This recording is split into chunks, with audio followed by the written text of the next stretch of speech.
एक बार एक जंगल में तोता मैना बैठे होते हैं। तोता जो होता है मैने से कहता है कि बहुत ही ख़राब समय आ गया है, स्त्रियां बहुत बेवफा हो गई हैं। तो मैना कहती तुम ऐसा नहीं कह सकते हो, ऐसा तुम अगर कहोगे तो पूरी स्त्री जात का अपमान होगा, मेरा भी अपमान होगा, मैं इसको नहीं मानती है। तो तोता कहता है कि मैं तुमको एक कथा सुना सकता हूँ, उसको साबित कर सकता हूँ कि ऐसा है। तो मैना कहती है ठीक है, तुम कथा सुनाओ।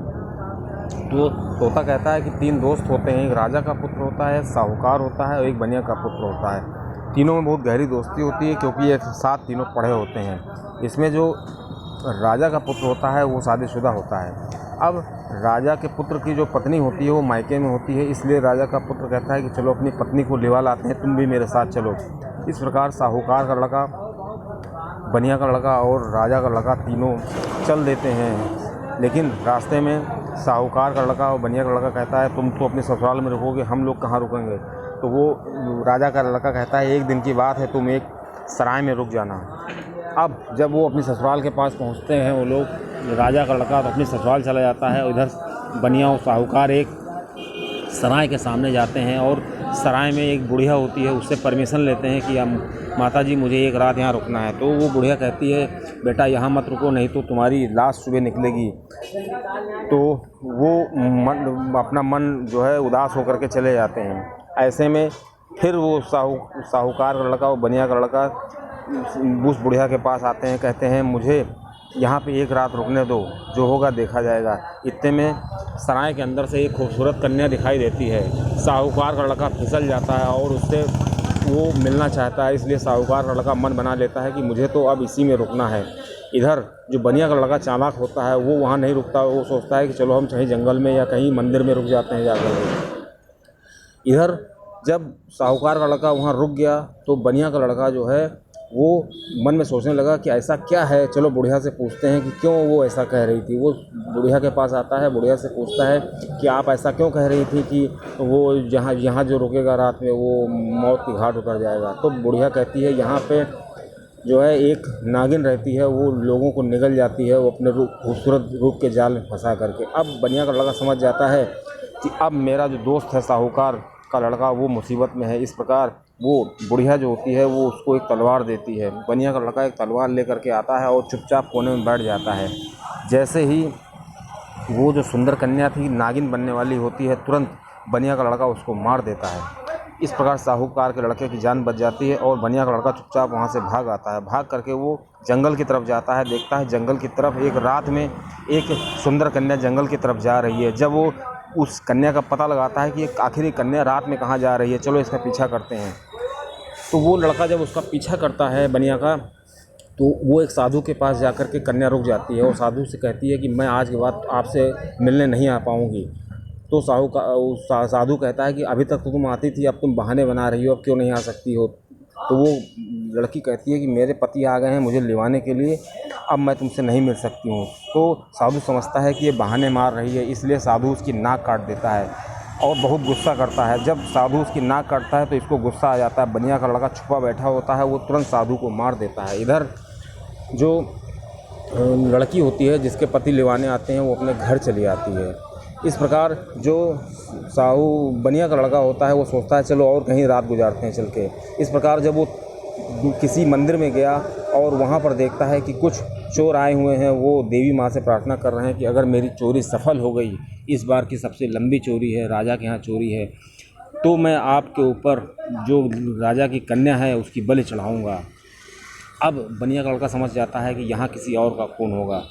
इस प्रकार बनिया का लड़का दूसरी रात में भी वहीं पर रुकता है और दिन भर अपना इधर उधर कहीं गुजार लेता है।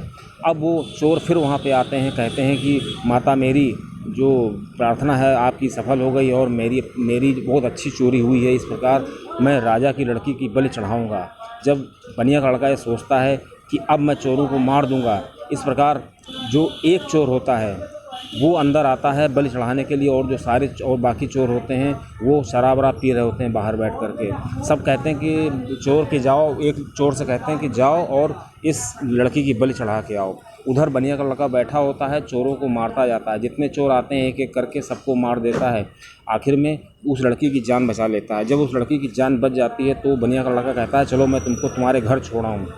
अब बनिया की लड़की को उस राजा की लड़की को बनिया से प्यार हो जाता है। अब वो कहती है तुम मुझसे शादी करो, तो बनिया का लड़का मना करता है, कहता है मैंने तुम्हारी जान बचाई है, इसका मतलब ये नहीं है कि मैं तुमसे शादी कर लूँगा।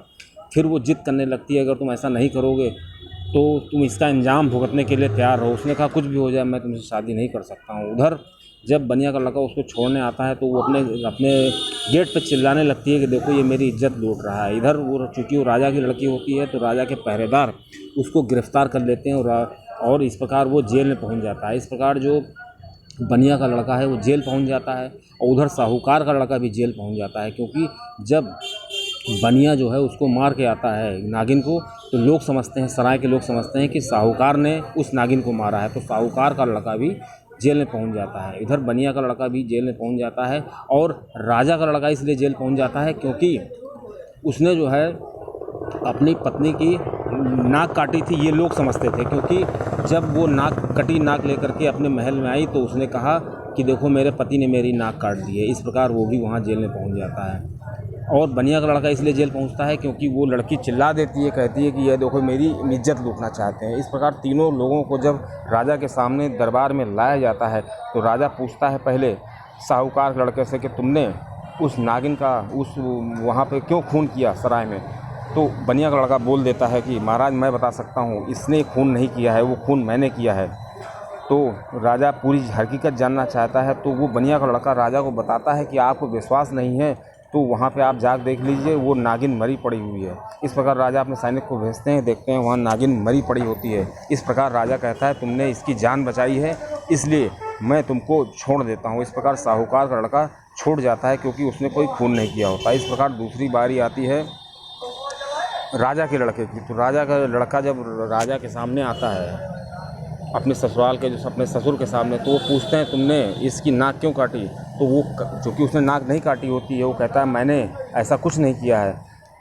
तो बनिया का लड़का बोल देता है कि मैं जानता हूँ इसकी नाक किसने काटी है। तो राजा पूछता है किसने काटी है, तो वो बताता है कि ये लड़की जो है एक साधु से प्यार करती थी। जब साधु को मना करने गई कि मैं अब नहीं आ पाऊँगी तो साधु ने इसकी नाक काट दी और मैंने लगा कि अब साधु इसको मार देगा, तो इसलिए मैंने साधु को मार दिया। आपको विश्वास नहीं होता है तो आप साधु की लाश देख सकते हैं वहाँ पड़ी है। तो राजा जो है हकीकत जानने के लिए अपने सैनिकों को जंगल में भेजते हैं, देखते हैं अरे वहाँ तो साधु की लाश पड़ी हुई है।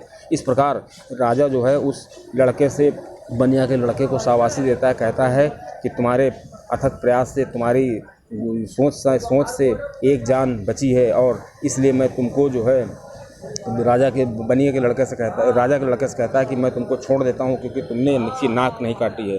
अब आखिरी बारी आती है बनिया की, क्योंकि बनिया का लड़का जो होता है वो राजा की नज़र में वो 2 खून तो कर ही चुका होता है। इस बार वो राजा पूछता है बनिया के लड़के से कि तुमने ये क्यों खून किया, तुम क्यों मेरी ये जो लड़की थी इसकी इज्जत लूटना चाहते थे।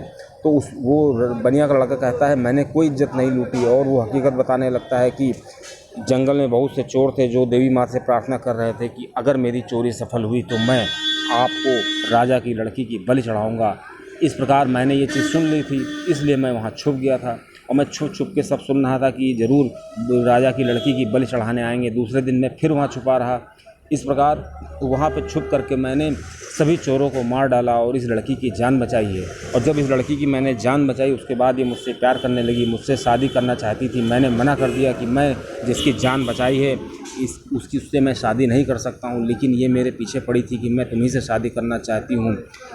इस प्रकार जब मैंने मना कर दिया तो इसलिए चिल्ला दी और इसने कहा कि ये लड़का मेरी इज्जत लूटना चाहता था। अब राजा को विश्वास नहीं हुआ, कहा ऐसा कैसे है, तुम कैसे सिद्ध करोगे इसको। तो बनिया का लड़का कहता है आपको विश्वास ना हो तो आप अपने सैनिक भेजिए, आपको वहाँ सारे चोर उस मंदिर में मरे हुए मिलेंगे। तो राजा जो है अपने सैनिकों को भेजता है, वहाँ देखता है कि वास्तव में सभी चोर मरे हुए पड़े होते हैं। अब राजा जो है बहुत ही शर्मिंदा हो जाता है क्योंकि वो उसी की लड़की होती है। उसकी करतूत जब देखता है तो उसको बहुत ही शर्मिंदा होता है। अब राजा कहता है बनिया के लड़के से कि अब आपको मैं बाइज्जत बरी करता हूँ। इस प्रकार तीनों दोस्त बाइज्जत बरी हो जाती हैं।